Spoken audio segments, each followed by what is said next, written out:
Time now for the evening rush. It could take a while to find out if crime is going down in the city. Earlier this year, APD released numbers showing crime was going down. Those numbers, though, aren't right.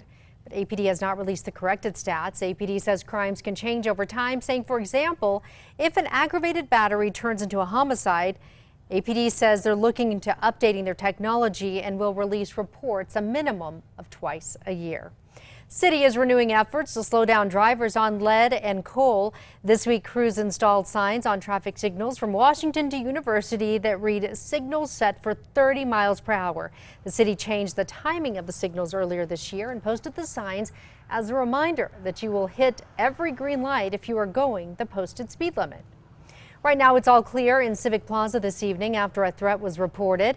Police say they at first got calls about an active shooter in Civic Plaza just before 10 this morning.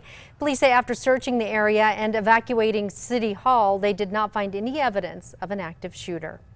Right now, 2 articles of impeachment are headed to a vote on the House floor. This comes after the House Judiciary Committee voted in favor of 2 articles of impeachment. The first for abuse of power, the second obstruction of Congress. The full House vote could take place as early as next Wednesday. It will then go to a Senate trial. And tomorrow is going to be a beautiful day across New Mexico. Again, temperatures continue to stay above average for this time of year. It's going to be a little bit on the breezy side again for any of your Saturday afternoon plans. We'll see that chance for snow stay off into the northern mountains, where a winter storm watch will go into effect across that part of the state. Temperatures will start falling, though, as we head into the end of this weekend, and those winds will pick up into Sunday, too. And we're getting a look at the 6th ART bus crash. It happened Wednesday at Central and 52nd Street. The car is blurred because it was an undercover police officer. But you can see the car turns left on a red signal right in front of the bus, which hits the back of the car. The bus's front fender had a few scrapes, but was able to get back en route. A local researcher says this year could be bad for the flu. Dave Osthus, a scientist at Los Alamos National Lab, created software that can actually forecast flu activity. This season, he predicts flu activity will increase across the state and a severe flu season nationwide. His software uses historical flu data and information from other states. Rio Rancho School District sending out alerts today. One of those, a student brought an airsoft gun to Eagle Ridge Middle School. They don't believe the student meant to harm anyone, but are still taking this seriously. The district also said Rio Rancho police are investigating a possible threat made at Lincoln Middle School. They determined no one was in danger. 2 Carlsbad canine officers will have more protection. The Carlsbad Police Department received a donation to buy 2 canines Alphen Areas protective vests. The donation came from a Massachusetts-based nonprofit Vested Interest. Carlsbad police expect to have the vest in the next 8 to 10 weeks. A California shelter is helping lower the Valencia County Animal Shelter's euthanasia rate. Officials say they were able to transport 27 puppies and dogs to the Helen Woodward Animal Center in San Diego. She says the new partnership is helping lower the amount of dogs being euthanized from 65% 10 years ago to now 15%. More money is going toward the Route 66 Visitor Center. The Visitor Center is set to be built on 9 Mile Hill and will include a lowrider museum and a drive-in movie theater. It's all expected to cost about $12 million. Right now, the county has $8.3 million.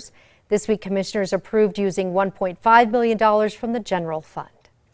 APD has a new crime-fighting tool in Uptown. Counselor Gibson says that their vehicle will help cover more ground in the Uptown area. Already, police say they took it out last night and within the first 5 minutes arrested 2 people that had 12 warrants. They hope it will also be more approachable than a patrol car. Tiny homes could soon be going up in Roswell. The City Council approved an amendment to its zoning rules to include tiny homes. It comes after city officials say they've heard from developers wanting to build subdivisions and temporary housing for veterans and the homeless. The parents of a UNM baseball player killed in a Nob Hill shooting now have a degree in his honor. His diploma from the University of New Mexico. Jackson Weller's parents were handed a posthumously awarded his diploma during a ceremony for UNM's athletes at the pit today. Police say Weller was shot to death after a fight outside a Nob Hill bar in May. Darian Bashir is charged with his murder. And the Metro Threat Index for tomorrow staying low once again, only sitting at a 2. It's going to be a little bit cool in the morning. Temperatures should stay above freezing, and then those winds pick up again by tomorrow afternoon. But otherwise, a beautiful day with highs pushing 60 degrees tomorrow afternoon. A dog that was left abandoned is at a new home tonight. Back in July, APD and Animal Welfare rescued Caesar, the pit bull, from a home near Lomas and I-40. Animal Welfare says the homeowner had moved out, leaving the dog there for 10 days. This morning, he was adopted. His new owner says she came in to get him after seeing our update on Caesar last night.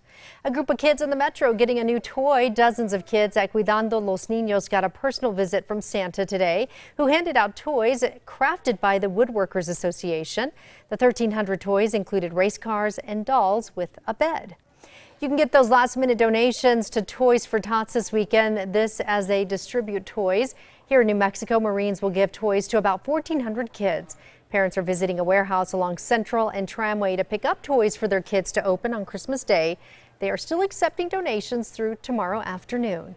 The Bernalillo County Sheriff's Department is holding their annual Toy and Meal Drive this holiday season. You're asked to donate non-perishable food items or unwrapped gifts for children. Donation boxes are set up at each of their substations.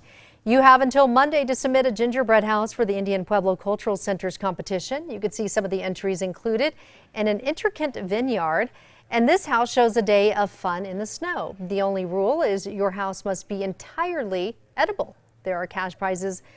Also, go to krqe.com for more details.